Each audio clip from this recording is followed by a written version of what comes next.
गुरु शुक्राचार्य ने क्यों दिया ब्राह्मणों को श्राप? क्या मांस मदिरा के सेवन से लगता है ब्रह्म हत्या का पाप? जय सिया राम दोस्तों, आज हम आपको एक ऐसी ही कहानी के बारे में बताने जा रहे हैं जिसे सुनकर आपके जीवन में भी आ सकता है बहुत बड़ा बदलाव। दोस्तों, वीडियो शुरू करने से पहले अगर आपने अभी तक हमारे चैनल को सब्सक्राइब नहीं किया है तो चैनल को सब्सक्राइब करें और वीडियो पर लाइक और कमेंट जरूर करें, जिससे आने वाली वीडियो का नोटिफिकेशन आपको सबसे पहले मिले। पौराणिक कथाओं के अनुसार हिंदू धर्म में शराब मीट मांस के सेवन को राक्षसी प्रवृत्ति माना गया है। धार्मिक शास्त्रों और पौराणिक कथाओं के अनुसार शराब पीना सबसे बड़ा पाप है।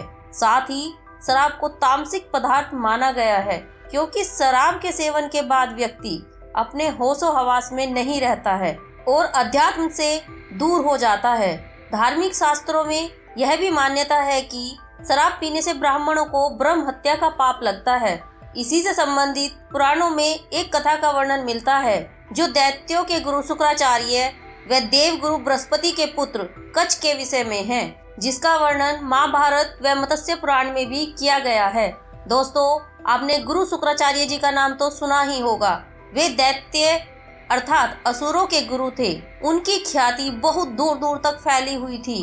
गुरु शुक्राचार्य जी ऋषि भृंगु के पुत्र थे, जो असुरराज अविरोचन के गुरु हुए और बाद में महान राजा बलि के भी गुरु बने। धार्मिक शास्त्रों और मान्यताओं के अनुसार तीनों लोकों को जीतने के लिए देवताओं और दानवों के बीच युद्ध हुआ। इस भयंकर युद्ध में बहुत से राक्षसों व देवगणों की मृत्यु होने लगी। तब गुरु शुक्राचार्य जी ने राक्षसों को पुनः जीवित कर दिया, क्योंकि गुरु शुक्राचार्य जी मृत संजीवनी विद्या जानते थे। अतः युद्ध में जो भी राक्षस मारे जाते थे, उन्हें गुरु शुक्राचार्य मृत संजीवनी विद्या से पुनः जीवित कर देते थे। लेकिन देव गुरु बृहस्पति को इस विद्या का ज्ञान नहीं था, जिससे देवताओं को भारी नुकसान उठाना पड़ रहा था। देवताओं की इतनी हानि को देखते हुए गुरु बृहस्पति जी ने अपने पुत्र कच्छ को गुरु शुक्राचार्य जी के पास मृत संजीवनी विद्या सीखने के लिए भेज दिया। कच्छ ने 1000 सालों तक ब्रह्मचार्य का संकल्प लेते हुए शुक्राचार्य और उनकी बेटी देवयानी की पूरे मन से सेवा की। जब यह बात राक्षसों को मालूम हुई कि कच्छ शुक्राचार्य जी से संजीवनी विद्या ले रहे हैं, तो उन्होंने कच्छ की 2 बार हत्या कर दी। लेकिन शुक्राचार्य की बेटी देवयानी के आग्रह पर शुक्राचार्य जी ने संजीवनी विद्या से कच्छ को दोनों बार जीवित कर दिया। यह देखकर तो राक्षस गणों को बहुत क्रोध आया और उन्होंने तीसरी बार भी कच्छ की हत्या करके उसके शरीर को जला दिया। फिर उसकी भस्म को शराब में मिलाकर गुरु शुक्राचार्य जी को पिला दी। लेकिन देवयानी को जब कच्छ कहीं दिखाई न दिए तो वह बहुत परेशान हो गई। देवयानी ने राक्षसों का सच अपने पिताजी को बताया और अपने पिता से कच्छ को पुनर्जीवित करने का आग्रह किया। देवयानी की प्रार्थना करने पर शुक्राचार्य ने कच्छ को जीवित करने का प्रयास किया, परंतु कच्छ उन्हें कहीं दिखाई नहीं दिए। तब कच्छ ने शुक्राचार्य जी के पेट से ही आवाज लगाई और कहा, हे गुरुवर, मैं तो आपके पेट में हूँ।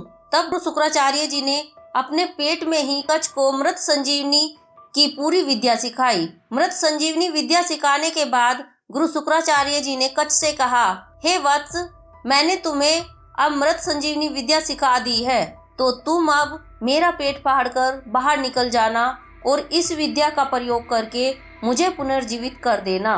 कच्छ ने गुरु का आदेश मानते हुए ऐसा ही किया और वो पेट फाड़कर बाहर निकल गए और बाद में उन्होंने गुरु शुक्राचार्य जी को पुनः जीवित कर दिया। जब गुरु शुक्राचार्य जी जीवित हुए तो उन्होंने कच्छ का वध करने वाले राक्षसों पर बहुत क्रोध किया और उन्होंने शराब को ही कच्छ की मृत्यु का मुख्य दोषी माना। शुक्राचार्य जी ने उसी समय शराब का सेवन न करने का संकल्प लिया और श्राप दिया कि जो भी ब्राह्मण शराब का सेवन करेगा वह ब्रह्म हत्या का दोषी माना जाएगा।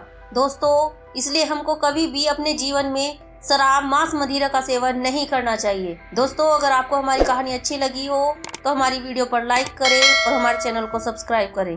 धन्यवाद। राधे राधे।